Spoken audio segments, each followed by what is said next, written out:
मध्य मुझे दे करके आपने सदन में पहुंचाया, मुझे सांसद बनाया, इसके लिए बहुत बहुत मैं आभार व्यक्त करना चाहता हूं। कि आज भी मुझे मालूम है, मेरे पिताजी जब बूढ़ा थे, उनके पास जब कॉलोनी नहीं होता था तब मेरा आज भी हाथ पकड़ करके, जब मैं छोटा था, मुखिया के पास में जाते थे, बीडीओ के पास में जाते थे, बहुत सारे लोगों के पास में, राशन वाला के पास में जाते थे और एक ही चीज कहते थे कि मैं गरीब आदमी हूं साहब, मुझे एक कॉलोनी दे दीजिए, मेरा बेटा, मेरा मड़ई का घर है, मेरा बेटा पढ़ता है और पानी छूता है तो उसका किताब भीग जाता है।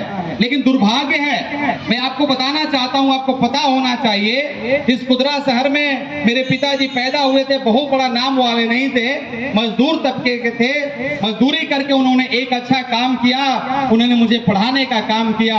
एक बार मुझे उनको मुखिया जी ने कहा कि इस बार आपको फलनवा कॉलोनी मिलेगा, लेकिन लोगों ने क्या किया, उस बार भी लोगों ने उनका लिस्ट से नाम काट दिया। अब जब लिस्ट से नाम काट दिया तो मेरे पिताजी रोने लगे। आज भी बहुत सारे गरीब, अभी कॉलोनी का सर्वे हो रहा है और कॉलोनी का सर्वे भी हो रहा है और सर्वे के साथ साथ सेटिंग भी हो रहा है कि 30,000 दे दो तुम्हारा सबसे पहले कॉलोनी मिलेगा, 20,000 दे दो तुम्हारा मिल जाएगा, 50,000 दे दो तुम्हारा कॉलोनी में सेटिंग भी शुरू है। मैं आपको बताना चाहता हूं, इसी सेटिंग में हमारे पिताजी वर्षों पहले छट गए, उनका लिस्ट से नाम कट गया। खटिया पर बैठ के रो रहे थे, उन्होंने कहा मैं कहीं से आया, मैं देखा मेरे पिताजी रो रहे हैं। मैंने कहा काहे रो रहे हैं? मेरे पिताजी ने कहा कि बेटा इस बार बड़ा भरोसा था कि मुखिया कहा था मुझे कॉलोनी मिल जाएगा, लेकिन इस बार भी लोगों ने लिस्ट से नाम काट दिया। अब जिंदगी में ये मुखिया के पास मैं कभी नहीं जाऊंगा, ये मुखिया के पास अब कभी नहीं जाऊंगा, मैं गरीब हूं बेटा, भीख मांग के जी लूंगा। आज भी मुझे याद है, भावनाओं में बह गए थे जब मैं उनसे पूछा और रोने लगे और उन्होंने मेरे कांधे पर हाथ रख करके कहा कि बेटा एक काम करना होगा तुझे। मैंने कहा क्या? उन्होंने कहा और तुझे पढ़ना होगा। मैंने मैं तो स्कूल प्रत्येक दिन जाता हूँ, मैं पढ़ता हूँ, मैं जा ही रहा हूँ स्कूल में। उन्होंने एक बार और कहा कि बेटा और तुझे पढ़ना होगा।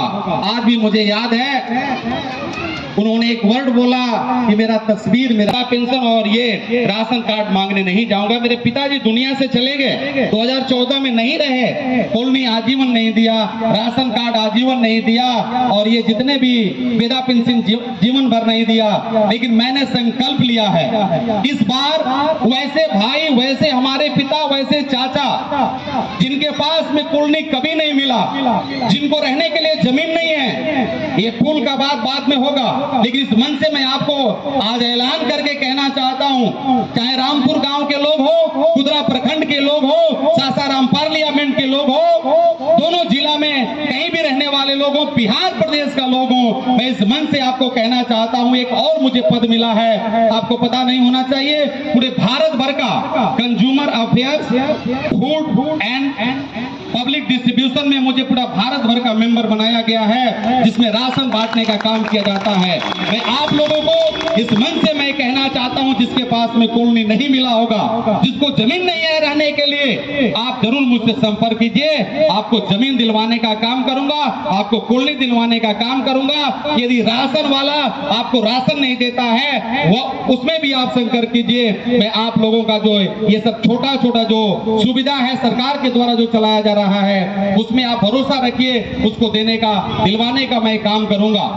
मोह है, मैं पटना में सोया हुआ था होटल में, मैं जब मीडिया में देख रहा था, आज तक पर चलाया जा रहा था मनोज राम ये है, मनोज राम वो है, मैं देखा तो रोने लगा उस होटल में और रो करके यही सोच रहा था कि यार ये जो लोग आरोप लगा रहे हैं, ये आरोप लगाने वाले और आरोप लगाने वाले भी एक के कुदरा के जितने भी लोग हैं, एक लोग भी, मैं आज चैलेंज करके कहना चाहता हूं कि कुदरा का एक भी लोग आकर के सामने मुझे यदि बोल दे कि मनोज राम से मेरा कोई झगड़ा है, मैं पॉलिटिक्स छोड़ दूंगा और घर जाकर के सो जाऊंगा, एक भी लोग। लेकिन मेरे ऊपर बड़ा बड़ा आरोप लगाया गया।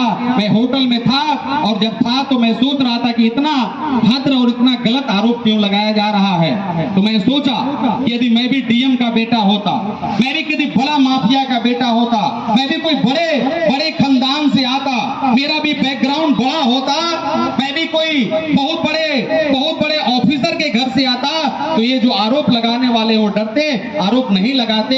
आरोप इसीलिए लगाए जा रहे हैं कि मैं एक गरीब का बेटा हूँ, एक मजदूर का बेटा हूँ। लेकिन एक चीज आप सबको मैं बताना चाहता हूँ, मैं गरीब घर में पैदा हुआ, ये मेरे लिए बहुत बड़ा दुर्भाग्य नहीं था। मैं मन से बोलता हूँ, मैं हर मन से बताता हूँ कि गरीब जरूर मैं पैदा लिया, लेकिन गरीब होकर के मैं नहीं मरूंगा। ये चुनौती आप सबको लेना चाहिए, कठिन परिश्रम करना चाहिए, कठिन परिश्रम करके आगे बढ़ना चाहिए। आज भी मैं देखता हूँ ऑफिस में यदि हमारे चाचा गंदा कपड़ा पहन करके चले जाएं कर्मचारी के पास में, अरे जाओ जाओ जाओ, कल आना, परसों आना, तुम्हारा रसीद कट जाएगा, परिमार्जन हो जाएगा।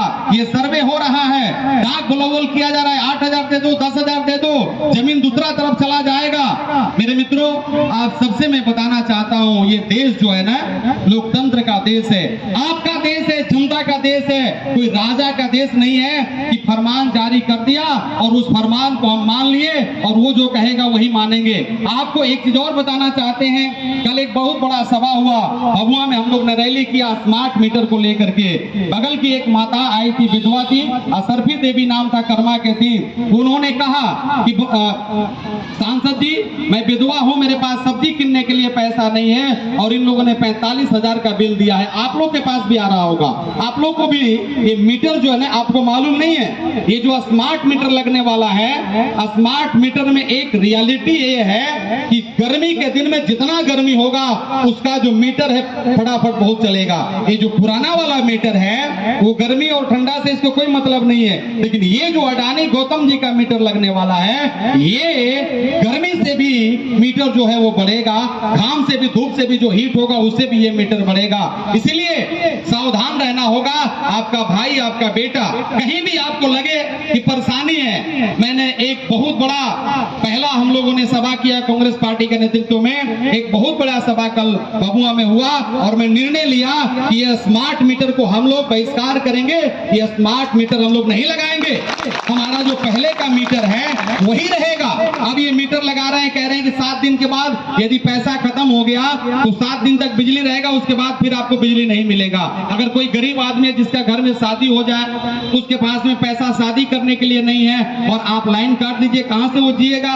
ये जो मीटर है आपको 2 महीना, 3 महीना, 4 महीना, 5 महीना भी पैसा नहीं है उसमें भी लाइन आएगा, आप लोग को आता है। लेकिन ये जो मीटर चल रहा है इसमें बहुत बड़ी गड़बड़ी है, इसलिए सावधान रहने की जरूरत है। ये जो देश है किसी राजा का देश नहीं है, राजतंत्र नहीं है, ये देश लोकतंत्र है, जनता का देश है, आपका राज।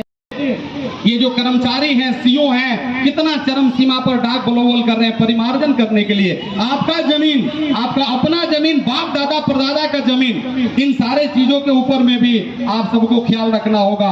आप लोगों को ज्यादा समय न लेते हुए इस कमेटी को मैं धन्यवाद देता हूं। मैं स्वागत अभिनंदन करना चाहता हूं कि आप लोगों ने बहुत अच्छा काम किया। मैं लगा हूं और आज मैं दिल्ली जा रहा हूं। ये पुल मेरे 5 साल का पीरियड में बन के रहेगा। मैं आप लोग को आज वचन दे के जाता हूं, मेरा जो पीरियड है उसी पीरियड में इस पुल को हम लोग बना के रखेंगे और बेहतरीन पुल बनेगा।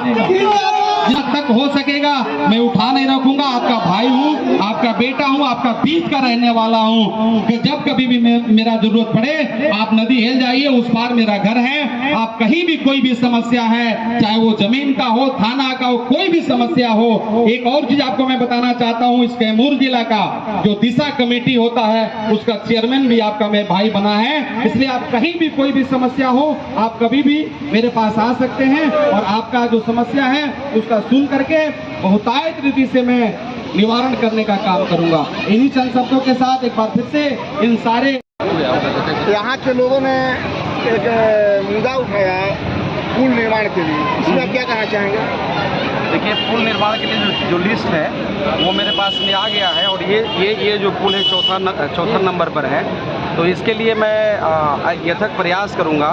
इसके लिए मैं ऑलमोस्ट डीएम साहब से बात कर चुका हूं और आगे के जो स्टेट के प्रभारी हैं उनसे भी मैं बात कर रहा हूं। सर, इसके पहले कई डीएम आए और निरीक्षण किए और चले गए। पूर्व प्रभारी मंत्री ने भी आश्वासन दिया, लेकिन छलावा साबित हुआ। जो आए चले गए उसके लिए धन्यवाद, हुआ नहीं हुआ उसके लिए भी धन्यवाद। लेकिन मैं आपको आपके चैनल के माध्यम से धन्यवाद देना चाहता हूँ, आपको धन्यवाद देना चाहता हूँ और ये कहना चाहता हूँ ये पुल हमारे ही पीरियड में, ये 5 साल का पीरियड में जरूर मैं बना के रखूँगा। इसके लिए चाहे कितना भी मुझे परिश्रम करना पड़े, कहीं भी जाना पड़े, कहीं भी बात रखना पड़े, या चाहे आदरणीय मुख्यमंत्री हो, आदरणीय मुख्य सचिव हो, किसी के पास मुझे जाना पड़े, इस पुल को आपका भाई, आपका बेटा, खुदरा का मैं बेटा हूँ, भाई हूँ, इस पुल को निर्माण करके ही रहूँगा।